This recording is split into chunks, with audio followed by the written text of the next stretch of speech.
Hi there, Luke. Wanted to ask you about kind of your overall thoughts on Tyrese's night last night, kind of taking over the reins a little bit, particularly the difference between like the first three quarters and offensively his explosion in the fourth. Yeah, it was great. It was great to watch that. And he really, I think what he found a nice groove on how they were guarding him. I thought in the first three quarters, like he kept settling for that floater, which is a good shot for him. He makes that shot. And I thought in the fourth quarter, he did a better job of taking one extra dribble, getting all the way to the rim, and really forcing, his game and putting an imprint on that quarter, and really helped us build a lead there late in the fourth. From an offensive standpoint, he was great. Defensively, we still need him to continue to do some of those things. Some of those offensive rebounds we gave up late. We need our guards to come in and put bodies on bodies, and we got to come up with some of those when we do play a good possession of defense and force misses. So, but overall, I was very thrilled with the progress that he made as that game went. And again, I think these next 12 games, whatever it is going to be great for him. Sean Cunningham. Yeah, sticking with Ty there, Luke. Just the challenge of him going up against Curry last night and follow that up with Luka tonight. Just kind of the challenge in that dynamic for him.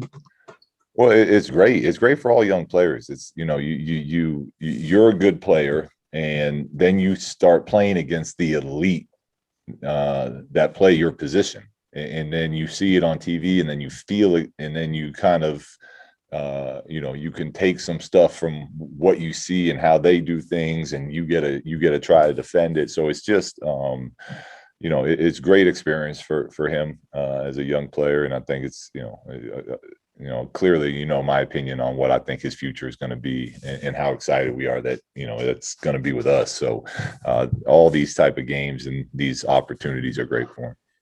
James Ham. Hey, Luke, how are you? Good, James. You? Good. Hey, just where are we at injury-wise? Where are we at with the heavy minutes that some of your starters played last night? Are we going to see a little bit longer of a bench tonight? Yeah. Rashawn is still going to be right around the 20-minute mark again. He feels good today, but just being a back-to-back, we're going to keep him right around that 20. We'll try to get Harrison back, under the 40-minute mark, but he's playing really well, and we clearly need Harrison. So it's one of those things we're looking to get the bench a little bigger role tonight and some more minutes on the back end of a back-to-back as we continue to try to evaluate some of these guys going into the off season. But we're still trying to win at the same time. So we're just balancing that. Marshall Harris. Hey, Luke, I was just curious. Can you give us an update of what you've seen or heard if it's just reports on Marvin Bagley as he continues to try to come back? You made it sound like it wasn't a sure thing that he would be back this season. We got 3 weeks left. What kind of progress is he making? Yeah, I mean, look, he's not doing he didn't participate in the last practice, right? So he's out there working 1-on-0 with coaches and in the weight room and with the training staff. So he looks great from that angle. But as far as when he's ready to play again, you gotta get 3-on-3 contact, 5-on-5 contact when you've been out as long as he has. So when I say that he's not close to being, that just means he's not to those steps yet. Because as the head coach, that's kind of when I get my hands on him, and that's when I can see him, is once he hits those next phases of his rehab. Back to Sean Cunningham. There we go. Luke, when you see Ty in this position, obviously not having that type of player or presence like Fox next to him, are you seeing any kind of differences? I know it's just really the one game, but any sort of differences in his approach or the way he kind of takes command of that unit? Yeah, it's just a bigger opportunity for him to do it throughout the game. For where De'Aaron's at, and we run a ton of stuff through him, and we want them doing that together. Now, I think, I've told Tyrese, I've told Harrison, I want them very vocal for the end of this stretch, and I want them leading. I want them calling plays. I want, Ty, if he doesn't like the way something's going, going to grab the ball and getting us into something, which is not easy for a rookie point guard to do. But he had moments. He has moments in practice where he does it when he's running his own unit. So now we're getting to, up that a little bit. And he had a couple nice moments like that during that Golden State game. Jason Anderson. Luke, I'm just wondering if you can tell us anything about De'Aaron's timeline, like a best case scenario, or also given that, there might only be a few games left, is it possible that he gets shut down for the remainder of the regular season? Yeah. Again, I'm just with this, the health and safety protocols. I've been warned for giving too much information earlier this season. There's too many rules involved. I'm just going to leave it at health and safety protocols with him. And we clearly hope to get him back soon, and that everything is going well. Katie Hunter. Luke, you started Buddy on Steph last night. I guess maybe we were all anticipating Ty. I was curious kind of your reason behind that and what you saw in that matchup, and if you're going to do the same again tonight with putting Buddy on Luka to start. Yeah, well, the game plan for Steph was to really top lock him everywhere off the court. And that's something that at this level, you need some experience with it. And Buddy gets top everywhere on the court himself, so we know he knows what that feels like. It just, it felt like the better matchup out of the two for last night's game. For tonight, you won't neither one of those guys will start on Luka tonight. We'll put a bigger body on him. G-Man.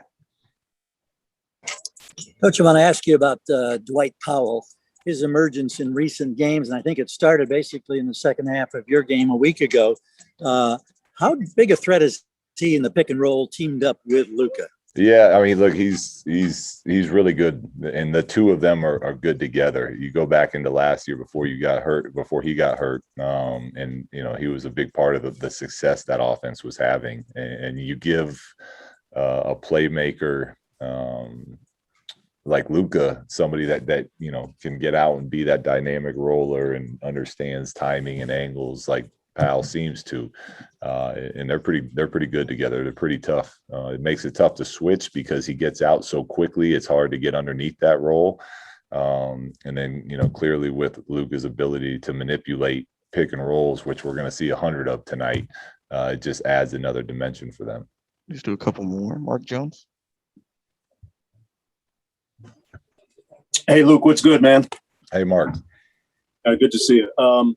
You just touched on it a little bit. The Mavericks are fifth in the league in pick and roll frequency, and the Lakers in the last game they played had a little bit of success trapping him. And you guys in the last game that you played, Dallas, didn't let him get going a little bit until late. What's the thought process in trying to kind of guard him tonight? Yeah, well, one, I think you have to be willing to switch up what you're doing. I think any player of his skill set, if you even in that Laker game, they trapped him, and as soon as he kind of got, you look into the second half of that game, once he kind of had a rhythm for how that was looking and where their rotations were, he really started picking that thing apart as they built their lead. For us, the trapping part is tough because if you don't have a ton of size coming over as from the weak side, like where the Lakers have AD coming over or Drummond coming over or Gasol coming over after they've already trapped, it makes it tough to kind of rotate out of that.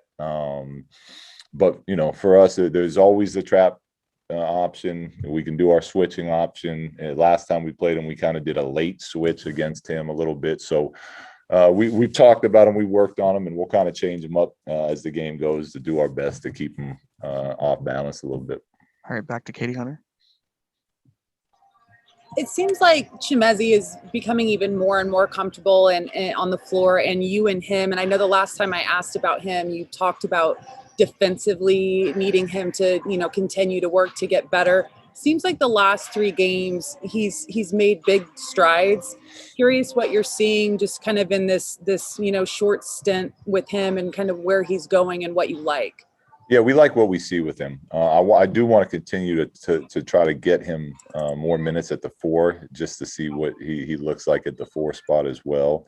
And what he needs is he needs to continue to really build doing the little things consistently. He makes a great block here, and then the next time down he's out guarding somebody that we don't want him guarding. You know what I mean? So the progress is is good, and we're happy with that progress. But he really has to, because he's a smart player. You talk the game with him, he understands it, and he's got good feet. He's a good jumper. So it's really about just kind of staying in that locked in mode. And he's had some really nice moments during this short stretch for us.